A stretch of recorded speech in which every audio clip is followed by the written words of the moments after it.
Welcome back, my peoples. For those of you who watch my channel who aren't Seventh-day Adventists, this video is going to be very confusing to you.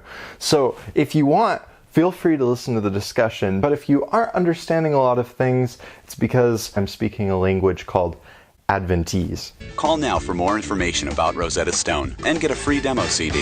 Today we're talking about women's ordination.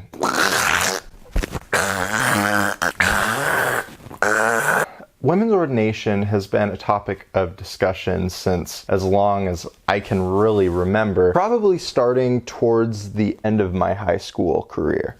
And it's getting old. So why would I make a video adding more to this discussion?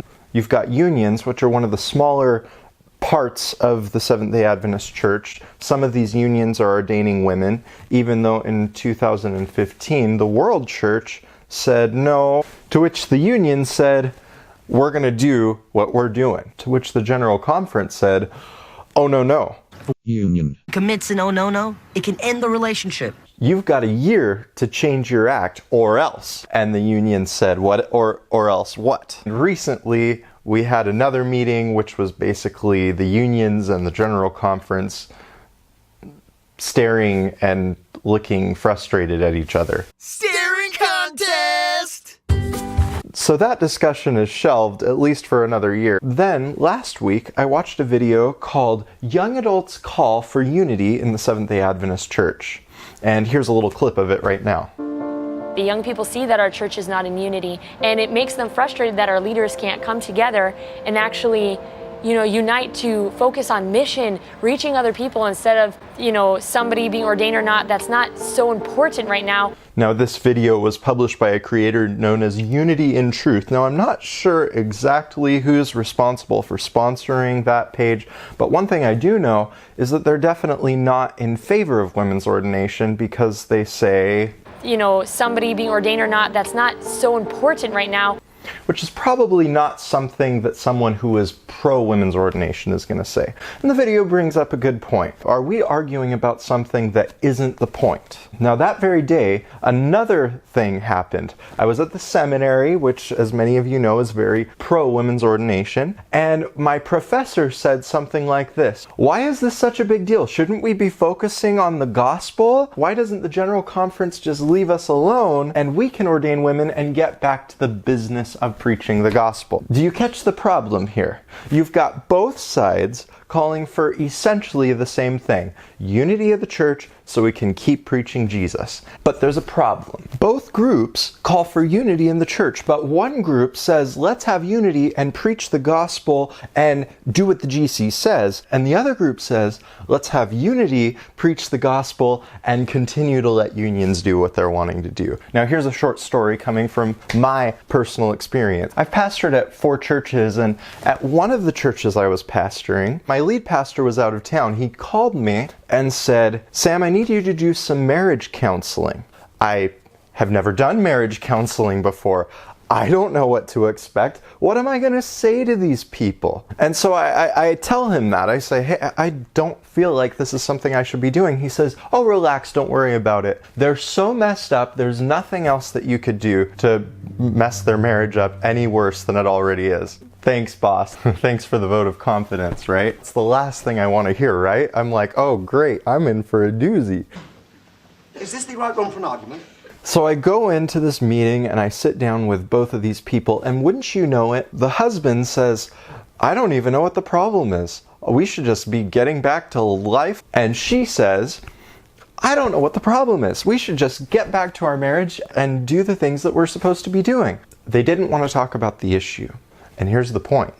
When one side says, that's not a problem, let's not talk about it, don't worry about it, and the other side says, that's not a problem, let's not talk about it, don't worry about it, but they both say it for different reasons, and yet that is the reason that they're not getting along, that's the thing you need to be talking about.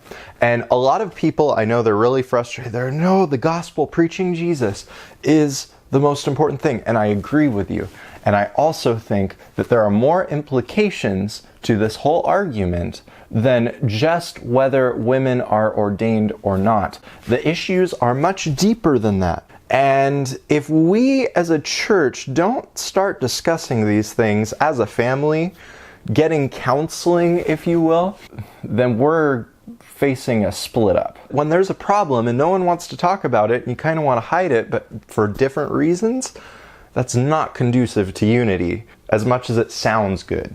And women's ordination has a lot of implications, like, for instance, how we view God. Both sides of this issue, I would contest, view God pretty drastically different. Another thing is theology, your study of God, influences your anthropology, your study of people. So if your view of God is different, then your view of people and their value is going to be different. The third reason that women's ordination is important is because it has a lot to do with how we read the Bible.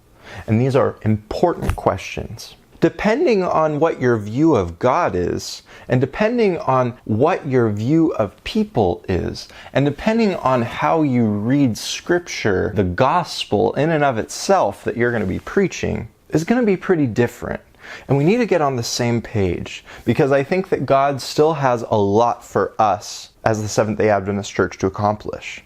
But we're viewing God very differently, and we need to talk this out. This is such a big topic that I'm going to have to divide this into a two-part series. Next week I'm going to share with you some of my personal views about women's ordination, and it's not in an effort to try to stifle what the other side says, whatever that might be. But I do want us to start this discussion in a way that both sides can hear each other out. We can offer each other constructive criticism, and we can start praying that God would lead us in the direction He wants us to go. So anyway, I look forward to seeing you next week. I'm going to try to post new videos every Sabbath, Saturday. Check out one of my other vlogs. My whole purpose for this channel is to show people what a Christian's life looks like in the day-to-day. Anyway, hope that you have a wonderful day. God bless you. We'll see you next week.